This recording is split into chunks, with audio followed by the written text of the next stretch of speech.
क्या पाकिस्तान एक बार फिर से दो भागों में टूटने वाला है? क्या भारत पाकिस्तान के साथ कुछ बड़ा प्लान कर रहा है? मोदी सरकार ने 10 देशों में क्यों भेजी अपनी डिफेंस एक्सपर्ट टीम? रूस की इग्ला मिसाइल भारत को भेजते ही क्यों झुंझला उठा चीन? चीन की कौन सी नामी कंपनी आ रही है भारत? मालामाल हो जाएगा भारत। दोस्तों, हम आपको एक नहीं, दो नहीं, तीन भी नहीं, बल्कि चार धमाकेदार खुशखबरियां बताने वाले हैं जो आपका दिन बना देंगी। पाकिस्तान एक बार फिर से दो भागों में टूटने के लिए तैयार है और इसका खुलासा पूर्व पीएम इमरान खान ने कर डाला है।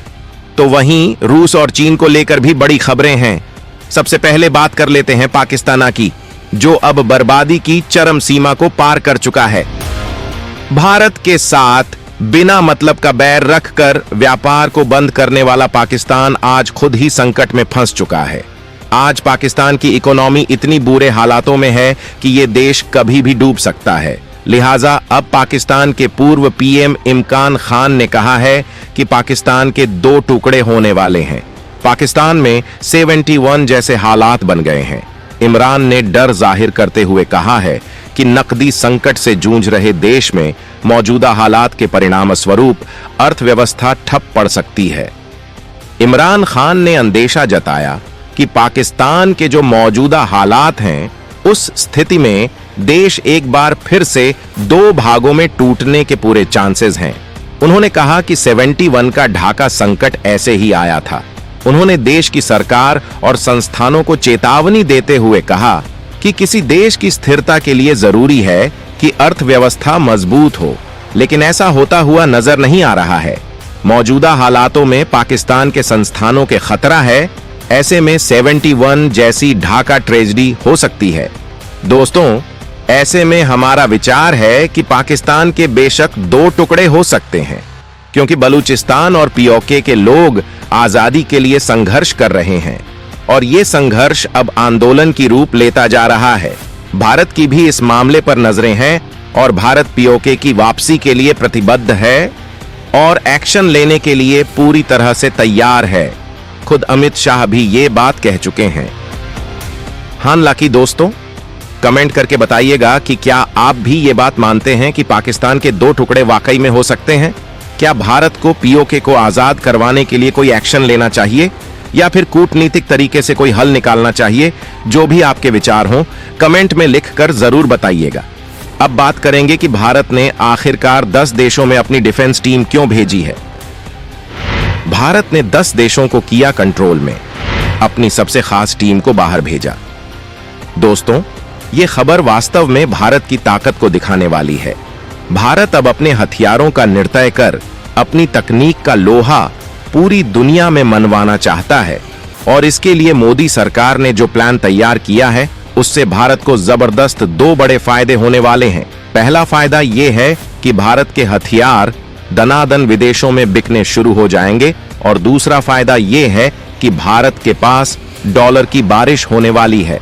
दरअसल खबर है कि मोदी सरकार दुनिया में सैन्य कूटनीति को बढ़ावा देने के लिए कई अफ्रीकी देशों के साथ साथ आर्मीनिया और फिलीपींस में पहली बार डिफेंस अताशे तैनात कर रही है।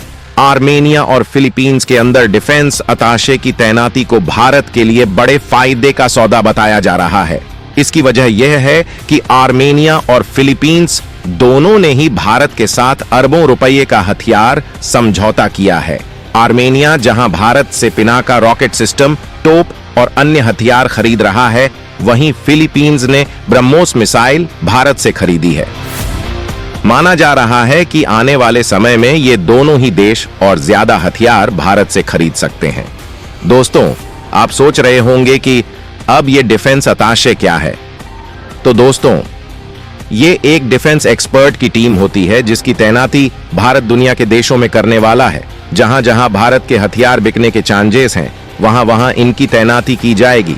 ये एक डिप्लोमेट की तरह काम करेंगे जो किसी देश को भारत के हथियार खरीदने के लिए डील करवाने का काम करेंगे। अफ्रीकी देशों में भारत ने ऐसी टीमें भेजी हैं, इससे चीन काफी टेंशन में है, क्योंकि पहले से ही भारत ने चीन का इन देशों से छुट्टी कर दी है और अब भारत का ये डिफेंस अताशे वाला प्लान चीन पर सुनामी की तरह होगा। हालांकि दोस्तों, आप मोदी सरकार के इस फैसले को किस तरह से देखते हैं?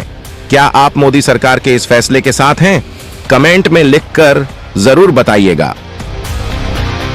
रूस की इग्ला मिसाइलों के भारत आते ही चीनी सेना बॉर्डर पर क्यों कांपने लगी?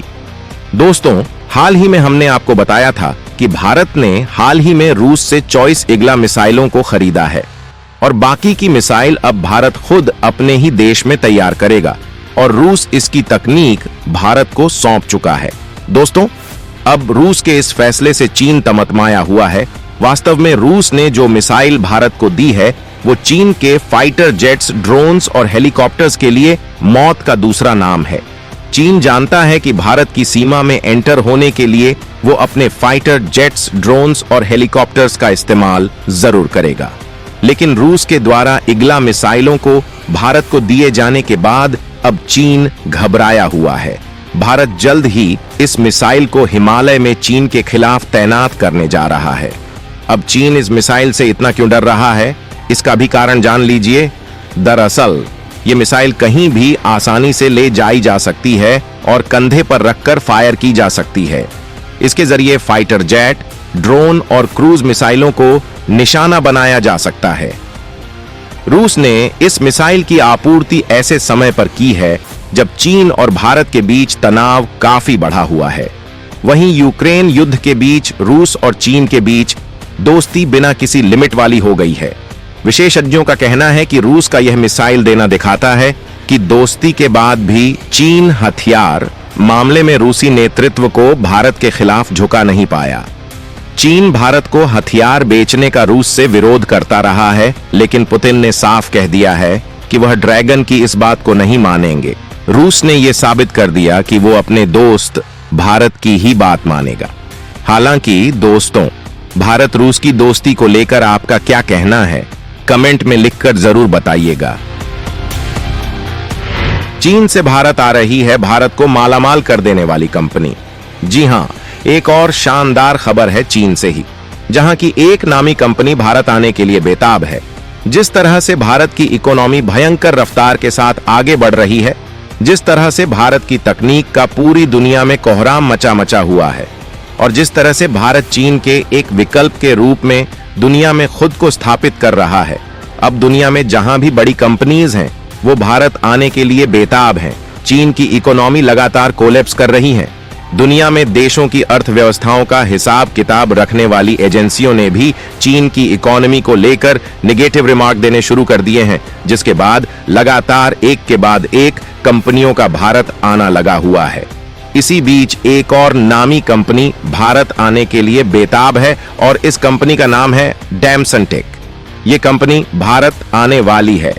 कंपनी अपने मैन्युफैक्चरिंग वर्क को चीन से भारत लाने की योजना बनाने लगी है।